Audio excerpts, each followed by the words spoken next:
Welcome back to all my viewers on my YouTube channel. Today I am discuss about to the Hassan attendance problem part 2nd of the class 12 PSCB and NCRT book. This lesson is related to the General English class 12th written by the Sudha Murthy. In this session I am discuss about there some important question answers which has been related to this chapter. I will discuss only for the short question answer and long question answer in this chapter. Now we are starting from this. She was the Sudha Murthy which was written this lesson. Now I will start from to the short question answer. First question is, how would the Hassan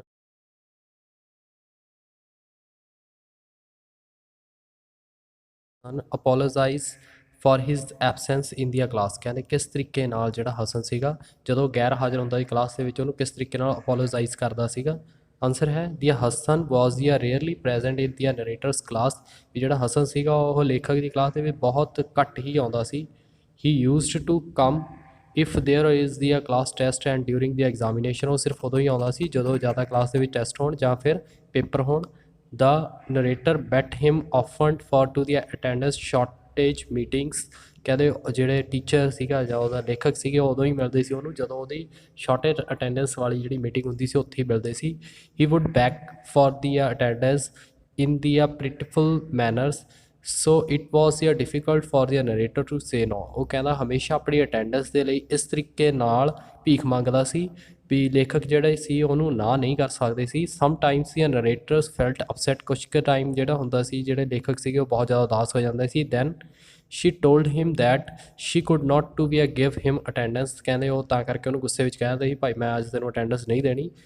Shri told him that there should be discipline which would beg to be excused. ਕਹਿੰਦੇ ਵੀ ਤੂੰ ਕੀ ਆ ਹਮੇਸ਼ਾ discipline ਹੋਣਾ ਬਹੁਤ ਜ਼ਰੂਰੀ ਆ। ਹੋ ਸਕੇ ਤਾਂ ਡਿਸਿਪਲਨ ਹੋ ਅਤੇ ਕਦੇ ਵੀ ਐਕਸਕਿਊਜ਼ ਨਾ ਬਣਾ ਅਤੇ ਉਹਦੀ ਭੀਖ ਨਾ ਮੰਗ। Then he told her that she had taught them a good lesson in other respect. ਲਈ ਫਿਰ ਉਹ ਉਹਨੂੰ ਕਹਿੰਦੇ ਹੁੰਦੇ ਸੀ ਨਹੀਂ ਫਿਰ ਮੈਂ ਤੈਨੂੰ ਦੂਸਰੇ ਤਰੀਕੇ ਨਾਲ ਜਿਹੜਾ ਵਾ ਪਾਠ ਪੜ੍ਹਾਉਂਗੀ। She had told them that the human beings makes mistakes. ਅਤੇ ਉਹ ਹਮੇਸ਼ਾ ਉਹਨੂੰ ਦੱਸਦੇ ਹੁੰਦੇ ਸੀ ਵੀ ਜਿਹੜਾ ਮਨੁੱਖ ਆ ਉਹ ਹਮੇਸ਼ਾ ਕੁਛ ਨਾ ਕੁਛ ਜਿਹੜੀਆਂ ਗਲਤੀਆਂ ਕਰਦਾ ਹੀ ਰਹਿੰਦਾ। He who pardon them acts like God so she was to the president. ਕਹਿੰਦੇ ਵੀ ਉਹ ਹਮੇਸ਼ਾ ਉਹਨੂੰ ਇਸ ਤਰੀਕੇ ਨਾਲ ਜਾਪਦੇ ਸੀ ਜਿਵੇਂ ਕੋਈ ਰੱਬ ਹੁੰਦਾ ਵਾ ਅਤੇ ਉਹ ਹਮੇਸ਼ਾ ਉਹਨਾਂ ਦੀ ਗੱਲ ਮੰਨ ਲੈਂਦਾ ਸੀ। ਉਸ ਤੋਂ ਬਾਅਦ ਹੈ second question, describe their own words of the narrator's meeting with the Hasan's parents. ਵੀ ਜਿਹੜੇ ਲੇਖਕ ਸੀਗੇ ਉਹ ਸੀਨ ਐਕਸਪਲੇਨ ਕਰਨਾ ਜਦੋਂ ਉਹ ਹਸਨ ਦੇ ਪੇਰੈਂਟਸ ਨੂੰ ਮਿਲੇ ਮੀਟਿੰਗ ਦੇ ਵਿੱਚ। ਆਨਸਰ ਹੈ ਦੀ ਨਰੇਟਰਸ got ਟਾਇਰਡ to the ਹਸਨਸ absence from Har class ਔਰ ਆ ਲੇਟ ਕਮਿੰਗ। ਕਹਿੰਦੇ ਜਿਹੜੇ ਲੇਖਕ ਸੀਗੇ ਉਹ ਥੱਕ ਚੁੱਕੇ ਸੀਗੇ। ਲੇਖਕ ਜਿਹੜਾ ਹਸਨ ਸੀਗਾ ਉਹ ਬਾਰ-ਬਾਰ ਐਬਸੈਂਟ ਹੁੰਦਾ ਸੀ ਉਹਨਾਂ ਦੀ ਕਲਾਸ ਦੇ ਵਿੱਚ ਜਾਂ ਲੇਟ ਆਉਂਦਾ ਸੀ। So she called his parents. ਤਾਂ ਕਰਕੇ ਉਹਨਾਂ ਨੇ ਉਹਦੇ ਮਾਤਾ ਪਿਤਾ ਨੂੰ ਬੁਲਾਇਆ। She told them that their son was the bright but he should be disciplined. ਕਹਿੰਦੇ ਵੀ ਤੁਹਾਡਾ ਜਿਹੜਾ ਬੱਚਾ ਵਾ ਉਹ ਬਹੁਤ ਵਧੀਆ ਵਾ ਬਟ ਫਿਰ ਵੀ ਉਹਨੂੰ ਕੀ ਆ ਅਨੁਸ਼ਾਸਨ ਦੇ ਵਿੱਚ ਰਹਿਣਾ ਚਾਹੀਦਾ।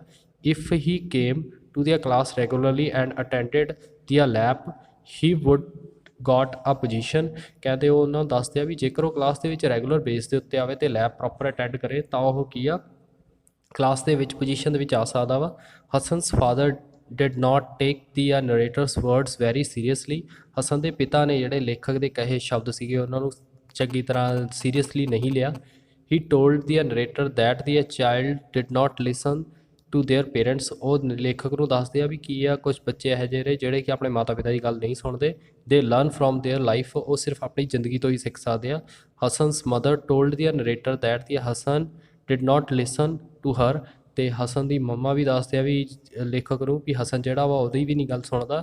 ਹੀ spend all the night listening to the music and chatting with the friends. ਕਹਿੰਦਾ ਉਹ ਜ਼ਿਆਦਾਤਰ ਸਮਾਂ ਰਾਤ ਨੂੰ ਕੀ ਕਰਦਾ ਵਾ ਸਿਰਫ ਗਾਣੇ ਸੁਣਦਾ ਰਹਿੰਦਾ ਅਤੇ ਆਪਣੇ ਫਰੈਂਡਸ ਦੇ ਨਾਲ ਚੈਟਿੰਗ ਕਰਦਾ ਰਹਿੰਦਾ। ਹੀ slapped at 6 in the morning. ਉਹ ਸਵੇਰੇ 6 ਵਜੇ ਸੌਂਦਾ ਵਾ। ਸੋ ਹੀ could not go to the class. ਤਾਂ ਕਰਕੇ ਉਹ ਆਪਣੀ ਕਲਾਸ ਦੇ ਵਿੱਚ ਨਹੀਂ ਪਹੁੰਚ ਪਾਉਂਦਾ। ਉਸ ਤੋਂ ਬਾਅਦ ਹੈ ਲੌਂਗ ਕੁਐਸਚਨ ਆਨਸਰ। ਬਹੁਤ ਇੰਪੋਰਟੈਂਟ ਲੌਂਗ ਕੁਐਸਚਨਸ ਨੇ ਜਿਹੜੇ ਕਿ ਮੈਂ ਤਿੰਨ ਇੱਥੇ ਸੈਸ਼ਨ ਦੇ ਵਿੱਚ ਇਨਕਲੂਡ ਕੀਤੇ ਆ। ਤਾਂ ਇਹਨੂੰ ਕਾਪੀਜ਼ ਦੇ ਉੱਤੇ ਐਜ਼ ਵੈਲ ਐਜ਼ ਇਹਨੂੰ ਲਰਨ ਕਰਨਾ ਬਹੁਤ ਜ਼ਿਆਦਾ ਜ਼ਰੂਰੀ ਆ for your final exam point of view ਦੇ ਨਾਲ। ਆਨਸਰ ਹੈ ਕੁਐਸਚਨ ਹੈ drive the belief ਕਰੈਕਟਰਿਸਟਿਕਸ of Hasan, Hasan ਦਾ ਤੁਸੀਂ ਚਰਿੱਤਰ ਚਿੱਤਰਨ ਕਰਨਾ ਵਾ। ਆਨਸਰ ਹੈ the Hasan was the student of the master computer application at ਆ ਬੈਂਗਲੌਰ ਕਾਲਜ। ਜਿਹੜਾ ਹਸਨ ਆ ਉਹ ਮਾਸਟਰ ਕਰ ਰਿਹਾ ਕੰਪਿਊਟਰ ਐਪਲੀਕੇਸ਼ਨ ਦੀ ਬੈਂਗਲੌਰ ਕਾਲਜ ਦੇ ਵਿੱਚ। He was tall handsome with very good memory, ਕਹਿੰਦੇ ਉਹ ਉੱਚਾ ਲੰਮਾ ਤੇ ਸੋਹਣਾ ਤੇ ਵਧੀਆ ਮੈਮਰੀ ਵਾਲਾ ਵਾ। ਹੀ ਕੇਮ ਟੂ ਦੀ ਕਾਲਜ ਇਨਰੈਗੂਲਰਲੀ, ਤੇ ਉਹ ਆਪਣੇ ਕਾਲਜ ਦੇ ਵਿੱਚ ਸਹੀ ਢੰਗ ਦੇ ਨਾਲ ਨਹੀਂ ਜਾਂਦਾ। He was always short of attendance, ਉਹਦੀ ਅਟੈਂਡੈਂਸ ਜਿਹੜੀ ਹੁੰਦੀ ਆ ਹਮੇਸ਼ਾ ਸ਼ਾਰਟ ਰਹਿੰਦੀ ਆ। ਹੀ ਵਾਜ਼ ਨਾਟ ਅ ਸੀਰੀਅਸ ਚਾਈਲਡ, ਉਹ ਬਹੁਤ ਵਧੀਆ ਸੀਰੀਅਸ ਚਾਈਲਡ ਨਹੀਂ ਹੈਗਾ। He prepared some important questions and stood first in the class, ਕਹਿੰਦੇ ਉਹ ਸਿਰਫ ਥੋੜ੍ਹੇ ਜਿਹੇ ਵਧੀਆ ਕੁਐਸਚਨ ਪੜ੍ਹ ਲੈਂਦਾ ਵਾ ਤੇ ਜਿਹਦੇ ਕਰਕੇ ਉਹ ਕਲਾਸ ਦੇ ਵਿੱਚ ਪਹਿਲੇ ਨੰਬਰ 'ਤੇ ਆ ਜਾਂਦਾ। He was warned by his teacher and parents to their punctuality and regular in the college, but he did not to be bothered. He had a poor opinion of his class fellows who worked hard, ਕਹਿੰਦੇ ਉਹਦੇ teacher ਤੇ parents ਉਹਨੂੰ ਹਮੇਸ਼ਾ ਕਹਿੰਦੇ ਵੀ ਤੂੰ punctual ਹੋ ਤੇ ਰੈਗੂਲਰ ਕਲਾਸ ਦੇ ਵਿੱਚ ਆ, ਪਰ ਉਹ ਉਹਨਾਂ ਦੀ ਗੱਲ ਕਦੇ ਵੀ ਨਹੀਂ ਸੁਣਦਾ ਤੇ ਉਹਦੇ ਸਿਰਫ ਪੂਅਰ ਜਿਹੇ ਵਿਚਾਰ ਨੇ ਆਪਣੇ ਜਿਹੜੇ ਦੋਸਤਾਂ ਦੇ ਲਈ ਜਿਹੜੇ ਕਿ ਨੇ ਬਹੁਤ ਸਖਤ ਮਿਹਨਤ ਕਰਦੇ ਆ। His class fellows got good job after pass out, they became C famous and rich, ਕਹਿੰਦੇ ਉਹਦੇ ਜਿਹੜੇ ਨਾਲ ਦੇ ਦੋਸਤ ਸੀਗੇ ਉਹ ਚੰਗੇ ਜੌਬਸ ਲੈਂਦੇ ਆ ਤੇ ਜਦੋਂ ਉਹ ਪਾਸ ਹੋ ਜਾਂਦੇ ਆ ਤੇ ਹੁਣ ਕਾਫੀ ਜ਼ਿਆਦਾ ਫੇਮਸ ਤੇ ਰਿਚ ਹੋ ਜਾਂਦੇ ਆ। But Hasan was the lazy as usual, ਜਿਹੜਾ ਹਸਨ ਆ ਉਹ ਹਲੇ ਵੀ ਕੀ ਆ ਉਸੇ ਤਰੀਕੇ ਨਾਲ ਲੇਜ਼ੀ ਆ। ਹੀ ਗੋਟ ਆ ਜੌਬ ਐਟ ਆ 1 and 2 ਪਲੇਸ, ਉਹ ਸਿਰਫ ਇੱਕ ਜਾਂ ਦੋ ਜਗ੍ਹਾ 'ਤੇ ਜੌਬ ਕਰਦਾ ਵਾ। But he was ਸੈਕਡ from to their job for his illness, lazy habits and irregularity, ਕਹਿੰਦੇ ਉਹ ਆਪਣੀ ਜੌਬਸ ਦੇ ਕਰਕੇ ਕੀ ਆ ਉਹ ਹਲੇ ਵੀ ਕੀ ਆ ਸੁਸਤ ਜਿਹਾ ਵਾ ਤੇ ਇਨਰੈਗੂਲਰ ਆ, ਤਾਂ ਕਰਕੇ ਉਹਨੂੰ ਜੌਬਸ ਕਈ ਜ਼ਿਆਦਾ ਵਧੀਆ ਨਹੀਂ ਮਿਲ ਪਾਉਂਦੀਆਂ। His father told him to leave separately, ਉਹਦੇ ਪਿਤਾ ਉਹਨੂੰ ਕਹਿੰਦਾ ਵੀ ਤੂੰ ਅਲੱਗ ਰਹਿ ਸਾਤੋਂ। ਹੀ ਬਿਕੇਮਸ ਆ salesman of the computer software, ਉਹ ਸੌਫਟਵੇਅਰ ਵੇਚਣ ਵਾਲਾ ਕੰਪਿਊਟਰ ਸੌਫਟਵੇਅਰ ਵੇਚਣ ਵਾਲਾ ਇੱਕ ਸੇਲਸਮੈਨ ਬਣ ਜਾਂਦਾ। ਵਨ ਡੇ ਹੀ ਮੈਟ ਦੀ ਨਰੇਟਰ, ਉਹ ਲੇਖਕ ਨੂੰ ਮਿਲਦਾ ਵਾ। ਸ਼ੀ ਵਾਜ਼ ਸ਼ੌਕ ਟੂ ਸੀ ਹਿਮ ਡੂਇੰਗ ਆ ਸਮਾਲ ਜੌਬਸ, ਉਹ ਉਹਨੂੰ ਦੇਖ ਕੇ ਬਹੁਤ ਜ਼ਿਆਦਾ ਸ਼ੌਕ ਹੁੰਦੀ ਆ ਵੀ ਉਹ ਕੀ ਹੈ ਬਹੁਤ ਛੋਟੇ ਕੰਮ ਕਰ ਰਿਹਾ। She advise him to give his laziness hard work and rise in his life and promise to follow her advice, ਜਿਹੜੀ ਉਹ ਲੇਖਕ ਨੇ ਉਹਨਾਂ ਨੂੰ ਐਡਵਾਈਸ ਕਰਦੇ ਆ ਵੀ ਤੂੰ ਕੀ ਆ ਆਪਣੀ ਜਿਹੜੀ ਸੁਸਤੀ ਪਾਣਾ ਉਹਨੂੰ ਛੱਡ ਦੇ ਤੇ ਸਖਤ ਮਿਹਨਤ ਕਰ ਤੇ ਆਪਣੀ ਲਾਈਫ ਦੇ ਵਿੱਚ ਉੱਚਾ ਉੱਠ। ਤੇ ਉਹ ਲਾਸਟ ਦੇ ਵਿੱਚ ਉਹ ਪ੍ਰੋਮਿਸ ਕਰ ਦਿੰਦਾ ਤੇ ਉਹ ਕਹਿੰਦਾ ਵੀ ਮੈਂ ਤੁਹਾਡੀ ਐਡਵਾਈਸ ਦੇ ਉੱਤੇ ਵਰਕ ਕਰੂੰਗਾ। ਉਸ ਤੋਂ ਬਾਅਦ ਕੀ ਆ, what is the theme of the chapter of Hasan attendance problem, ਵੀ ਹਸਨ ਅਟੈਂਡੈਂਸ ਪ੍ਰੋਬਲਮ ਦਾ ਥੀਮ ਕੀ ਹੈ ਇਸ ਕਹਾਣੀ ਤੋਂ ਸਾਨੂੰ ਕੀ ਸਿੱਖਣ ਨੂੰ ਮਿਲਦਾ ਵਾ। ਆਨਸਰ ਹੈ the Hasan attendance problem is based on to the theme that student must ਵੀ attend their class regularly and complete their courses and gain knowledge. ਇਹ ਜਿਹੜਾ ਹਸਨ ਅਟੈਂਡੈਂਸ ਪ੍ਰੋਬਲਮ ਆ ਇਹ ਚੈਪਟਰ ਸਾਨੂੰ ਇਹ ਦੱਸਦਾ ਵਾ ਵੀ ਹਰੇਕ ਬੱਚੇ ਨੂੰ ਕੀ ਆ ਰੈਗੂਲਰਲੀ ਆਪਣੀ ਕਲਾਸਾਂ ਨੂੰ ਅਟੈਂਡ ਕਰਨਾ ਚਾਹੀਦਾ ਤੇ ਆਪਣਾ ਕੋਰਸ ਕੰਪਲੀਟ ਕਰਨਾ ਚਾਹੀਦਾ ਤੇ ਨੌਲੇਜ ਨੂੰ ਗੇਨ ਕਰਨਾ ਚਾਹੀਦਾ। They can make there careers by being regularly and hard working. If they are regular, they fail to gain their knowledge, ਵੀ ਜੇਕਰ ਉਹ ਕਹਿੰਦੇ ਵੀ ਜੇਕਰ ਤੁਸੀਂ ਆਪਣਾ ਕਰੀਅਰ ਉਦੋਂ ਹੀ ਬਣ ਸਕਦਾ। They makes their careers by using their regularly and hard working. If they are irregular, they fail to gain their knowledge. ਤੇ ਉਹ ਦੱਸਦੇ ਆ ਵੀ ਜੇਕਰ ਕਿਸੇ ਬੰਦਾ ਕੀ ਆ ਜੇਕਰ ਕਰੀਅਰ ਦੇ ਵਿੱਚ ਰੈਗੂਲਰ ਬੇਸ ਦੇ ਉੱਤੇ ਕੰਮ ਕਰੂਗਾ ਤੇ ਹਾਰਡ ਵਰਕ ਕਰੂਗਾ ਤਾਂ ਉਹ ਆਪਣੀ ਵਧੀਆ ਨੌਲੇਜ ਗੇਨ ਕਰ ਸਕਦਾ ਵਾ। ਬਟ ਜੇਕਰ ਉਹ ਆਪਣੀ ਇਨਰੈਗੂਲਰ ਰਹੇਗਾ ਤਾਂ ਉਹਨੂੰ ਪ੍ਰੋਪਰ ਨੌਲੇਜ ਨਹੀਂ ਗੇਨ ਕਰ ਸਕਦਾ। This was the case with the Hasan who was the computer application student at to the Bangalore college. ਇਹੀ ਜਿਹੜਾ ਕੇਸ ਸੀਗਾ ਉਹ ਕੰਪਿਊਟਰ ਐਪਲੀਕੇਸ਼ਨ ਕਰਨ ਵਾਲੇ ਇੱਕ ਸਟੂਡੈਂਟ ਨਾਲ ਸੀ, ਹਸਨ ਨਾਲ, ਜਿਹੜਾ ਕਿ ਬੈਂਗਲੌਰ ਦੇ ਵਿੱਚ ਕਰ ਰਿਹਾ ਸੀ। He used to remain absent from to his class on the most of day, ਕਹਿੰਦੇ ਉਹ ਜ਼ਿਆਦਾਤਰ ਆਪਣੀ ਕਲਾਸ ਦੇ ਵਿੱਚੋਂ ਕੀ ਰਹਿੰਦਾ ਸੀ ਐਬਸੈਂਟ ਜਾਂ ਗੈਰ ਹਾਜ਼ਰ ਰਹਿੰਦਾ ਸੀ। He was lazy and use to be a late for a college. He had been attendance problem, ਤੇ ਉਹ ਬਹੁਤ ਜ਼ਿਆਦਾ ਸੁਸਤ ਸੀਗਾ ਤੇ ਉਹ ਆਪਣੇ ਕੰਮ ਨੂੰ ਸਹੀ ਢੰਗ ਨਾਲ ਨਹੀਂ ਕਰਦਾ ਸੀ ਤੇ ਉਹਦੀ ਅਟੈਂਡੈਂਸ ਦੀ ਹਮੇਸ਼ਾ ਪ੍ਰੋਬਲਮ ਰਹਿੰਦੀ ਸੀ। He used to prepare some important questions and stand first in his class, but he had no knowledge. His hard work class fellow rose in life, ਕਹਿੰਦੇ ਉਹ ਸਿਰਫ ਉਹੀ ਇੰਪੋਰਟੈਂਟ ਕੁਐਸਚਨ ਪ੍ਰਪੇਅਰ ਕਰ ਲੈਂਦਾ ਸੀ ਤੇ ਉਹਦੇ ਨਾਲ ਉਹ ਆਪਣੀ ਕਲਾਸ ਦੇ ਵਿੱਚ ਕੀ ਕਰ ਜਾਂਦਾ ਸੀ ਫਸਟ ਆ ਜਾਂਦਾ ਸੀਗਾ। ਤੇ ਉਹ ਪਰ ਜਿਹੜੇ ਉਹਦੇ ਕੋਲ ਕੋਈ ਵੀ ਨੌਲੇਜ ਨਹੀਂ ਹੁੰਦੀ ਸੀ ਕਿਉਂਕਿ ਉਹ ਸਿਰਫ ਇੰਪੋਰਟੈਂਟ ਕੁਐਸਚਨ ਕਰਦਾ ਸੀ ਤੇ ਉਹਦੇ ਨਾਲ ਦੇ ਜਿਹੜੇ ਬਹੁਤ ਮਿਹਨਤ ਕਰਦੇ ਸੀ ਉਹ ਆਪਣੀ ਲਾਈਫ ਦੇ ਵਿੱਚ ਬਹੁਤ ਜ਼ਿਆਦਾ ਉੱਪਰ ਉੱਠੇ।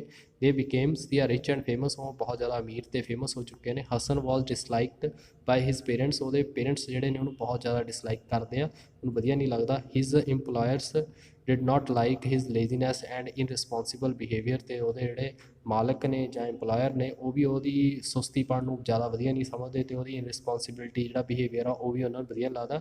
ਹੀ ਬਿਕੇਮ ਆ salesman of a computer software, ਤੇ ਹੁਣ ਉਹ ਕੰਪਿਊਟਰ ਸੋਫਟਵੇਅਰ ਦਾ ਇੱਕ ਸੇਲਸਮੈਨ ਬਣ ਚੁੱਕਿਆ ਵਾ।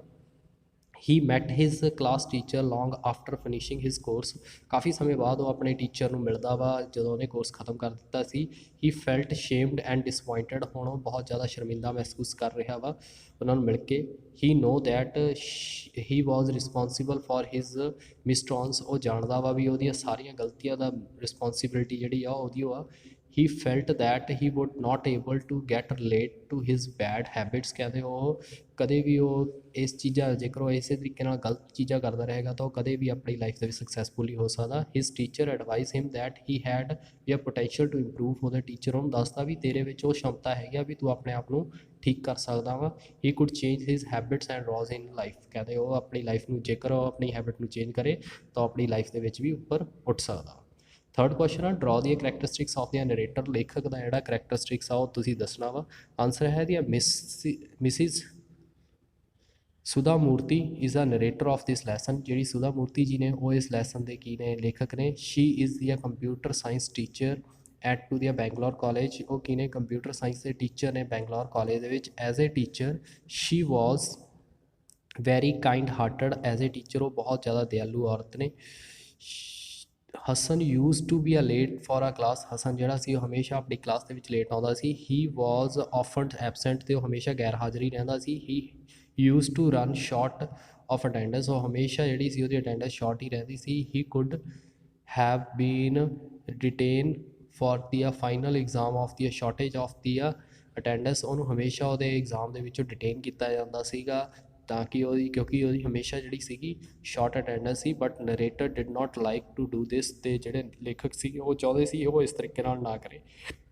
Shri advised Hasan to be a regular and responsible, ਉਹਨੂੰ ਐਡਵਾਈਸ ਕਰਦੇ ਆ ਵੀ ਤੁਸੀਂ ਕੀ ਆ ਰੈਗੂਲਰ ਆਓ ਅਤੇ ਰਿਸਪੋਂਸੀਬਲ ਬਣੋ। ਦੀ narrator was to the popular ਉਮੰਗਸ Har students, ਵੀ ਜਿਹੜਾ ਲੇਖਕ ਸੀਗੇ ਉਹ ਆਪਣੇ ਜਵਾਕਾਂ ਦੇ ਵਿੱਚ ਜਾਂ ਆਪਣੇ ਵਿਦਿਆਰਥੀਆਂ ਵਿੱਚ ਬਹੁਤ ਜ਼ਿਆਦਾ ਮਸ਼ਹੂਰ ਸੀਗੇ। She looked upon her students as a child, ਉਹ ਸਾਰੇ ਜਵਾਕਾਂ ਨੂੰ ਆਪਣੇ ਬੱਚਿਆਂ ਦੇ ਤਰੀਕੇ ਨਾਲ ਦੇਖਦੇ ਸੀ। They offer to invited her on their families function, ਅਤੇ ਉਹ ਸਾਰੇ ਬੱਚੇ ਉਹਨਾਂ ਨੂੰ ਆਪਣੇ ਫੈਮਲੀ ਫੰਕਸ਼ਨ ਦੇ ਵਿੱਚ ਬੁਲਾਉਂਦੇ ਸੀ।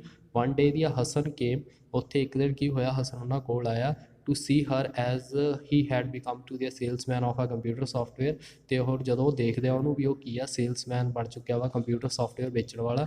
Shri patted him as his class fellows had rose in life, ਉਹਨੂੰ ਦੱਸਦੇ ਆ ਵੀ ਉਹਦੇ ਜਿਹੜੇ ਦੋਸਤ ਨੇ ਉਹ ਕੀ ਨੇ ਆਪਣੀ ਲਾਈਫ ਦੇ ਵਿੱਚ ਬਹੁਤ ਜ਼ਿਆਦਾ ਉੱਪਰ ਉੱਠ ਚੁੱਕੇ ਨੇ। He had becomes to the rich and famous, ਉਹ ਕਾਫੀ ਜ਼ਿਆਦਾ ਅਮੀਰ ਅਤੇ ਮਸ਼ਹੂਰ ਹੋ ਚੁੱਕੇ ਨੇ। Hasan told her that he was responsible for his bad luck, ਉਹ ਦੱਸਦਾ ਵੀ ਉਹਦੇ ਸਾਰੇ ਬੈਡ ਲੱਕ ਦੇ ਵਿੱਚ ਉਹ ਉਸ ਆਪ ਹੀ ਰਿਸਪੋਂਸੀਬਲ ਆ। She told him that not to feel disappointed, ਉਹਨੂੰ ਦੱਸਦੇ ਆ ਵੀ ਤੂੰ ਇੰਨਾ ਜ਼ਿਆਦਾ ਦੁਖੀ ਨਾ ਹੋ। ਸ਼ੀ ਸ਼ੋਜ਼ਡ ਹਿਮ that he head the potential to improve, ਉਹਨੂੰ ਦੱਸਦੇ ਆ ਵੀ ਤੇਰੇ ਵਿੱਚ ਸ਼ਮਤਾ ਹੈਗੀ ਆਪਣੇ ਆਪ ਨੂੰ ਠੀਕ ਕਰਨ ਦੀ। He should change his old habits, ਉਹ ਆਪਣੀਆਂ ਓਲਡ ਹੈਬਿਟਸ ਨੂੰ ਚੇਂਜ ਵੀ ਕਰ ਸਕਦਾ। He should remains from to the battle may be lost but the war to be win could be win, ਕਹਿੰਦੇ ਉਹ ਦੱਸਦੇ ਆ ਵੀ ਜਿਹੜੀ ਬੈਟਲ ਆ ਉਹ ਕੀ ਆ ਕਦੇ ਵੀ ਹਾਰ ਨਹੀਂ ਅਸੀਂ ਹਾਰ ਜਾਈਏ, ਪਰ ਜਿਹੜੀ ਵਾਰ ਆ ਜਾਂ ਲੜਾਈ ਆ ਉਹਨੂੰ ਜਿੱਤਿਆ ਜਾ ਸਕਦਾ ਵਾ। ਫਿਰ ਵੀ ਉਹਨੂੰ ਮੋਟੀਵੇਟ ਕਰਦੇ ਆ, ਇਸ ਮੋਟੀਵੇਸ਼ਨ ਦੇ ਨਾਲ ਜਿਹੜਾ ਹਸਨ ਆ ਉਹਨੂੰ ਕੀ ਆ ਆਪਣੇ ਆਪ ਨੂੰ ਚੇਂਜ ਕਰਦਾ ਵਾ ਅਤੇ ਲਾਈਫ ਦੇ ਵਿੱਚ ਸਕਸੈਸਫੁਲ ਹੋ ਸਕਦਾ ਵਾ। ਜਾਣੀ ਕਿ ਇਸ ਸਟੋਰੀ ਤੋਂ ਸਾਨੂੰ ਇਹ ਚੀਜ਼ ਸਿੱਖਣ ਨੂੰ ਮਿਲਦੀ ਆ ਵੀ ਸਾਨੂੰ ਕੀ ਆ ਆਪਣੀ ਲਾਈਫ ਦੇ ਵਿੱਚ ਕਦੇ ਵੀ ਹਾਰ ਨਹੀਂ ਮੰਨਣੀ ਚਾਹੀਦੀ, ਹਮੇਸ਼ਾ ਆਪਣੇ ਸਕੂਲ ਨੂੰ ਪ੍ਰੈਫਰੈਂਸ ਦੇਣੀ ਚਾਹੀਦੀ ਆ। ਹੁਣ due to the COVID-19 period ਵੀ ਸਾਰੇ ਬੱਚਿਆਂ ਨੂੰ ਜਿਹੜੀ ਆ ਕਾਫੀ ਜ਼ਿਆਦਾ ਪ੍ਰੋਬਲਮਸ ਆ ਰਹੀਆਂ ਨੇ, ਕਾਫੀ ਬੱਚੇ ਆਪਣੇ ਕੰਸਨਟਰੇਟ ਨਹੀਂ ਕਰ ਪਾ ਰਹੇ ਸਟੱਡੀ ਦੇ ਵਿੱਚ, ਤਾਂ ਇਹ ਪੀਰੀਅਡ ਹੈ ਸਭ ਤੋਂ ਜ਼ਿਆਦਾ challenging for a teacher as a student, ਸਾਰਿਆਂ ਲਈ ਹੈ ਚੈਲੰਜਿੰਗ। ਅਤੇ ਸਾਨੂੰ ਇਸ ਸਿਚੁਏਸ਼ਨ ਨੂੰ ਟੇਕ ਓਵਰ ਕਰਕੇ ਆਪਣੀ ਲਾਈਫ ਦੇ ਵਿੱਚ ਆਪਣੇ ਆਪ ਨੂੰ ਜੋ ਸਕਸੈਸਫੁਲ ਬਣਾਉਣਾ ਵਾ ਤਾਂ ਇੱਥੋਂ ਹੀ ਸਾਨੂੰ ਕੰਸਨਟਰੇਟ ਕਰਨਾ ਸ਼ੁਰੂ ਕਰਨਾ ਪਏਗਾ ਅਤੇ ਆਪਣੀ ਲਾਈਫ ਦੇ ਵਿੱਚ ਕੁਝ ਵੱਡਾ ਕਰਨ ਦੇ ਲਈ ਸਾਨੂੰ ਆਪਣੀ ਸਿਟਿੰਗ ਬਣਾਉਣੀ ਪਏਗੀ ਸਟੱਡੀ ਦੇ ਲਈ ਅਤੇ ਆਪਣੇ ਆਪ ਨੂੰ ਇੰਪਰੂਵ ਕਰਨਾ ਪਏਗਾ। ਇਸੇ ਨਾਲ ਮੈਂ ਜਿਹੜਾ ਇਹ ਚੈਪਟਰ ਉਹ ਖਤਮ ਕਰ ਰਿਹਾ ਹਾਂ ਅਤੇ ਆਈ ਹੋਪ ਇਹੀ ਸੋਚ ਕੇ ਵੀ ਸਾਰੇ ਬੱਚੇ ਕੀ ਨੇ ਪੋਜ਼ੀਟਿਵ ਰਹਿਣਗੇ ਅਤੇ ਆਪਣੀ ਲਾਈਫ ਦੇ ਵਿੱਚ ਸਕਸੈਸਫੁਲ ਬਣਨ ਦੇ ਲਈ ਸਿਟਿੰਗ ਅਤੇ ਪ੍ਰੋਪਰ ਸਟੱਡੀ ਜਿਹੜੀ ਉਹ ਕਰਨਗੇ। Thanks a lot watching for my session.